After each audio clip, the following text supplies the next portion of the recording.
치고 환장한다는 거예요. 네, 그것 때문에 집 내놓으신 분들도 계시더라고요.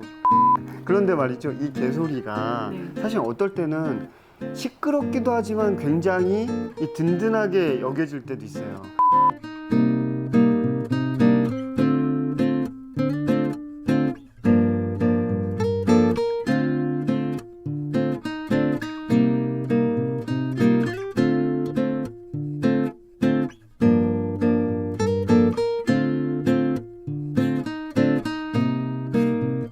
가오파의 힐링 라이프 구독, 좋아요, 알림 설정 부탁드려요. 안녕하세요, 가온파의 힐링 라이프입니다. 안녕하세요, 가온마님입니다. 이것 때문에 전원생활 못해 먹겠다 시리즈 3탄입니다. 오늘은 주제가 뭔가요? 아니, 저는 사실 뭐 이것 때문에 못 살겠다 뭐 이런 시리즈로 그 정도는 아닌데, 근데 전원생활 하면서 좀 예민하신 분들은 이것 때문에 정말 전원생활 못 하실 정도로 네, 힘드실 것 같아요. 참고로 진짜로 저희는 그것 때문에 못해 먹겠다고 생각이 들어서 말씀드리는 건 아니에요. 근데 생각보다 많은 분들이 환상만 갖고 내려오셔서 이런 부분들 때문에 아 진짜 전원생활 못해 먹겠다 이러고서 다시 도시로 이렇게 돌아가시는 경우들이 의외로 많잖아요. 그래서 우리가 1탄 때 뭐 했어요? 1탄 때, 평원.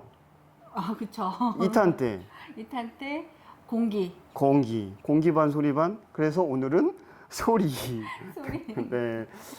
소리 이야기는 조금 나중에 하려고 했는데 가온맘이 오늘 지난번에 공기 했으니까 공기 반 소리 반 소리 오늘 소리 이야기 하자고 이야기를 해서 네. 3탄은 소리에 관련된 이야기를 해보도록 하겠습니다. 조용한 전원 마을에 시골 마을에 과연 무슨 소리 때문에 못 살 일이 생길까요? 있죠. 네. 저희도 사실 전원에 오면 굉장히 이게 전원 생활이 조용하고 뭔가 평온하고 이럴 줄 알았는데 생각지 못했던 거를 듣고 나니까 이런 전원 생활에 우리가 치명적인 문제가 있구나. 그걸 저희가 와서 알았죠. 그쵸? 어떤 소리였어요? 일단은 주말에 이제 아이들하고 집에서 쉬잖아요. 조용히 쉬고 있는데 갑자기 지붕 위로 뭐가 날아가요. 날아가는 거예요. 전투기? 난 전투기 소리가 그렇게 큰지 몰랐어. 처음 제가 알았어. 서울에 살 때 중학교 고등학교를 강서 지역에서 나왔거든요. 양천구에 이제 목동 아파트 쪽에 살았어서 거기가 김포공항 가는 길목이라서 비행기 소리, 항공기 소리가 장난이 아니었었는데 그건 약과였던 거예요. 아니 시골 내려가서 시골에서 집 머리 위로 제트기 전투기가 날아다니는 거 여러분들 상상이나 해보셨었겠어요? 근데 그게 초반에 처음 그걸 겪었을 때는 그것 때문에 굉장히 스트레스가 심하더라고요. 근데 전원생활 지금 저희 6년 차인가요? 네. 네, 6년 정도 되고 나면 그냥 이렇게 적응이 돼서 이제 그 소리가 그렇게 예민하게 들리진 않아요. 그러니까 초반에 생각지 못했던 그런 것들을 겪었을 때 거기에 대한 이제 좀 이렇게 쇼크가 조금 있고 그 다음에 어느 정도 적응이 되면 그 소리가 그렇게 크게 느껴지진 않거든요. 그러니까 지금은 그때처럼 그렇게 스트레스가 심하진 않고.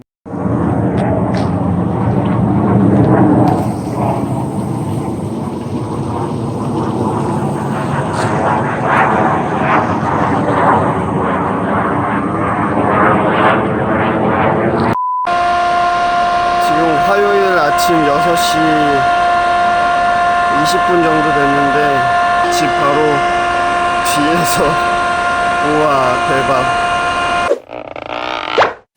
제 영상을 좀 보신 분들은 아시겠지만 제가 여주로 왜 내려왔다고요? 장사정포 피해서 내려왔는데 막 전투기가 위에서 막 날아다니고 여주에도 뭐 레이더 기지가 있다 이러고 어쨌든 많은 분들께서 이제 시골로 내려갈 때 뭐 여주만 해도 전투기 훈련장이 있을 거라고 아무도 생각 못 하고 내려오시겠죠? 그렇죠. 근데 전투기 훈련장이 보통 일반인분들은 어디에 있는지 잘 몰라요. 그치. 그것도 그래서 군사 기밀일 수 그쵸. 있으니까. 그러니까 내가 만약에 이제 전원주택지를 정했다 그러면 그쪽 가까이에 군부대가 있는지 전투기 사격장이 있는지 이런 거를 미리 체크해 주시면 좋아요. 모든 전원주택지가 그런 전투기들이 날아다니고 그런 건 아, 그쵸. 아니거든요. 전국이 그쵸? 다 전투기가 날아다니지 않지. 아, 그리고 이 전투기는 약과라고 하시는 분들이 계시더라고요.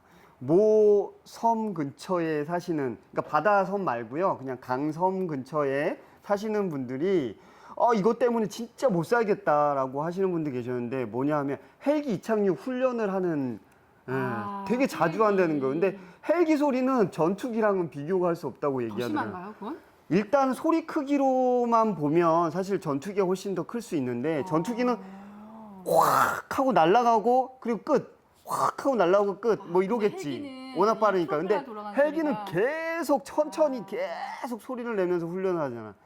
미치고 환장한다는 거예요. 네, 그것 때문에 집 내놓으신 분들도 계시다고. 아니 그러니까 근데 본인이 그것 때문에 집을 내놨는데 들어오는 사람은 어쩌라고. 그쵸. 그렇죠. 뭐 그래도 어떡해요. 일단은 본인은 못 살겠는데 누군가는 좀 민감하지 않은 사람들이 있을 수 있죠. 그렇죠. 근데 그럼에도 불구하고요. 여러분들이 집을 잘 지으시잖아요.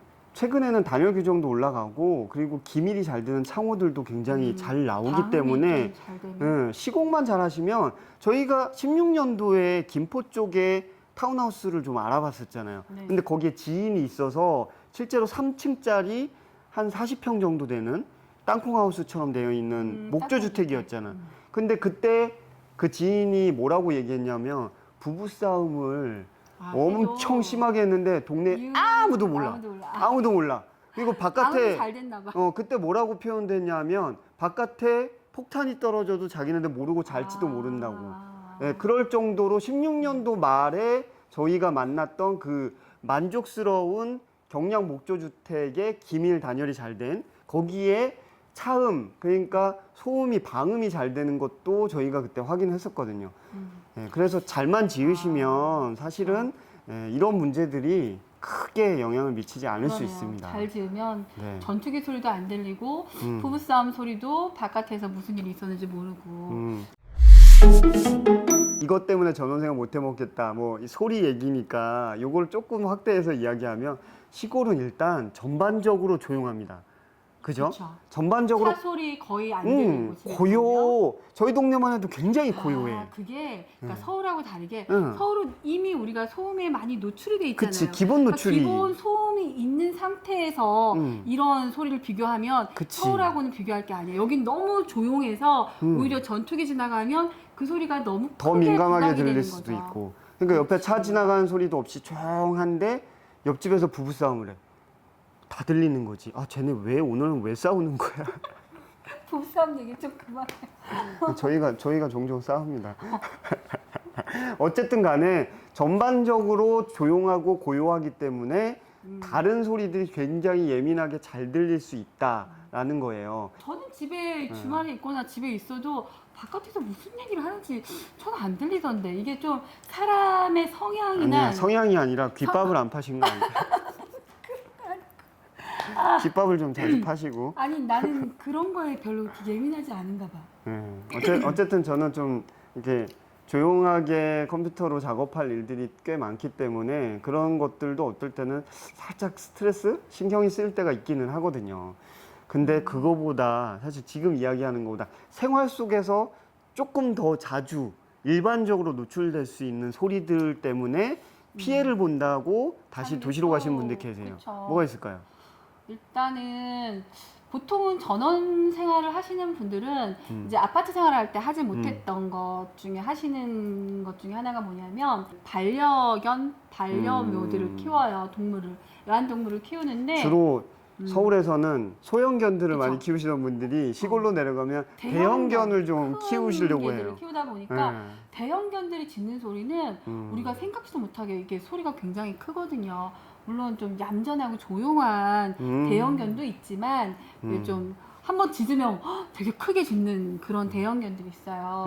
근데 그게 저희는 따로 동물을 키우진 않는데 보통은 대부분 전원주택 생활을 하시는 분들이 뭐 앞집도 키우고 옆집도 키우고 우리 집도 키우고 다 키우기 때문에 그런 소리에 그렇게 막 민감하게 반응하지는 않는데, 혹시 동물을 안 키우시거나 이제 그런 소리에 예민하신 분들은 만약에 옆집에서도 개 짖는 소리가 들리고 뒷집에서도 들리고 막 이러면 그게 좀 스트레스가 되실 수 있을 거예요.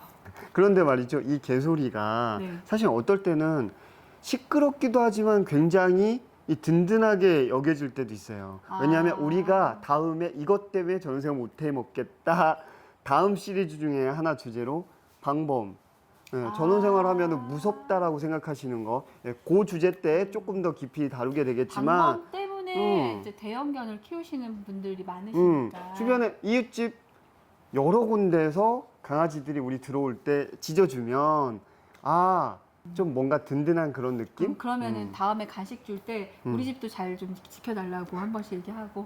네, 어쨌든 그런 든든한 느낌이 조금 있습니다. 네. 그거 말고 뭐 더 소리 문제 있어요? 아니 없어요. 저는 괜찮아요. 괜찮아요? 좋은 거 있잖아요. 좋은 거. 우리 좋은 거 더 이야기해야죠. 좋은 거. 좋은 거. 서울에서는요, 아이들 그 소음 있잖아요. 무슨 소음요? 층간소음. 층간소음. 아이들이 좋은 거죠. 그 좋은 거예요. 그러니까 그죠. 층간소음 마음껏 내라고, 마음껏 걸어 다니라고. 그쵸. 우리는 전원 생활하면서 네. 가장 좋은 것 중 하나가 그거죠. 아이들한테 뛰지 말라고 해본 적이 없어. 해본 적이 없고 음, 저조차도 음. 그냥 생각 없이 뛰어다니는 것 같아요. 그리고 원래 쿵쿵 저보다 더 발소리가 쿵쿵 좀 잘하잖아요. 크죠. 네, 그죠? 네, 네. 제가 만약에 아파트로 이사를 가면 못 살 것 같아요. 그치. 아마. 밑에서 그쵸. 엄청나게 쫓아 올라오셨을 날마다 거예요. 아마 인터폰 울릴지도 몰라요. 네. 조용히 하라고. 그런 측면에서는 저희는 굉장히 행복하게 살고 있습니다. 서울에 제 조카가 아파트로 이사를 간 이후로 제가 놀러 갔는데요. 애가 소파에서 내려오는데 고양이, 그것도 남자아이가 고양이가 사뿐 내려간 것처럼 그렇게 사뿐 내려가는데 이게 보기 좋은 게 아니라 너무 측은하더라고요. 그쵸. 그게 참 그게 안타까워요, 되게. 그래서 서울 도심의 아파트 생활하시는 분들, 아이들을 위해서 정서적으로도 하지마 이거 교육적으로 안 좋다는 이야기 많이들 들으셨죠. 나오세요. 그래서 전원으로. 전원 생활을 추천드리는 연령대가 어린 아이들이 있는 가구들. 그러니까 너무 아이들이 이제 크면 굳이 막 집안에서 이렇게 뛰어다니거나 하진 않아요. 조용히 이제 생활을 하는데 아이들이 뛰어다니는 그 어린 아이들을 이제 데리고 있는 그런 가족들은 전원 생활을 추천을 드리죠, 저희가. 그럴 때 제일 뿌듯해요. 아이들이 마음껏 뛰어놀아도 뭐라고 야단치지 않아도 되는 그런 환경에서 아이들을 키운다는 건 굉장히 좋은 것 같아요. 그리고 하나 더 얘기할 거 있는데, 뭐예요? 이거는 장점이자 또 단점이 될 수도 있는데 생각하기 나름이에요. 그러니까 저희가 처음에 와서 되게 좋았던 것 중에 하나가 왜 아침에 새소리, 집 밖에서 나는 새소리하고 그 다음에 또 그 밤에, 여름 밤에 개구리 소리. 이게 처음 듣는 사람들은 되게 이게 신기하기도 하고 신기한 경험이에요. 서울에서 못 들으니까 이렇게 개구리 소리가 개구리가 이렇게 우는구나. 새소리를 바로 창을 열었는데 바로 들리고 매미 소리 들리고 막 이런 게 되게 처음에는 신기한 경험이고 뭔가 전원에 내가 살고 있다라는 느낌이 들면서 되게 힐링이 되고 좋았거든요. 근데 그게 나중에 한참 듣다 보면 나중에 이게 생각보다 소리가 되게 큰 거예요. 막 그 여름밤에 그 개미랬는데 개미가 울어요? 개미 소리도 들으시군요. 개구리가 우는 소리가 엄청 심해요. 이게 거의 이렇게 몇 마리가 우는 게 아니라 떼창을 하잖아요. 떼창을. 그 소리가 굉장히 크거든요. 그래서 어느 날은 저희 딸이 와갖고 엄마 개구리가 왜 이렇게 노래를 못해? 막 이런 식으로 저한테 장난처럼 얘기했던 적도 있는데 그게 너무 과하다고 생각할 때는 예민하신 분들은 좀 시끄럽다 하실 수 있을 것 같아요. 근데 또 뭐 그런 거를 전원에서 누리는 것 중에 하나라고 생각하시면 또 나름 또 다르게 장점으로 이제 받아들이실 수도 있고. 저녁에 잠 잘 못 주무시는 분들 유튜브에서 수면 유도 음악 이런 거 치면요. 지금 우리 자연에서 듣는 그 소리를 누군가 담아갖고서 트시는 분이 있어요. 맞아. 그런 새소리, 소리를 반복적으로 그거죠. 일어나는 그렇죠. 그런 자연의 소리들이 ASMR 딱 틀어놓고 밤에 수면을 유도하시는 분이 있는데 네. 또 그게 수면 유도를 할 수도 있겠네요. 좋아요. 근데 저는 참 잘 오던데요. 예, 저도 그리고 잘 알아요. 여행 스케치의 별이 진다네. 네. 예, 그 노래 보면 그냥 노래만 부르면 됩니다. 왜냐하면 소리가 그 BGM으로 깔린 그 자연 소리랑 똑같기 때문에. 어제는 별이 졌다네. 오후 늦게. 늦게. 네. 저는 너무 전어는 늦게 여러분들 생각하시기에 따라서 정말 이것 때문에 맞아요. 소리 때문에 장점이 못 될 수- 살겠다라고 생각할 수도 있지만 그것 때문에 음. 내가 전원에 사는 어떤 다른 의미가 될 수도 있는 거라서 네. 이건 받아들이기에 따라서 다른데 그래도 전원 생활을 하시기 전에 이러한 것들이 나에게는 좀 문제가 될 수 있겠다라고 미리 알고 오시는 게 낫다는 거죠. 저희처럼 이렇게 와갖고 웬 전투기가 막 집 앞에 이렇게 지나가고 이런 건 저희도 모르고 왔다가 알게 된 경우라서 그거 정말 예민하신 분들은 심할 수 있거든요. 네. 그러니까 미리 알고 오시라고 저희가 오늘 가온파랑 같이 이런 영상을 한번 찍어봤습니다. 여러분들이 참지 못할 정도의 소음은 시골에 없다고 생각합니다. 충분히 ASMR로 여러분들 즐기실 수 있는 그런 소리들로 가득 차 있으니까 전원 생활에 로망만 갖지 마시고 넘어오세요. 전원으로 오세요. 저는 별로 그렇게 스트레스 없어요. 가온파가 방송 중이니까. 네. 다음 영상에서 또 뵙겠습니다. 다음 영상에서 뵙도록 하겠습니다. 감사합니다. 감사합니다.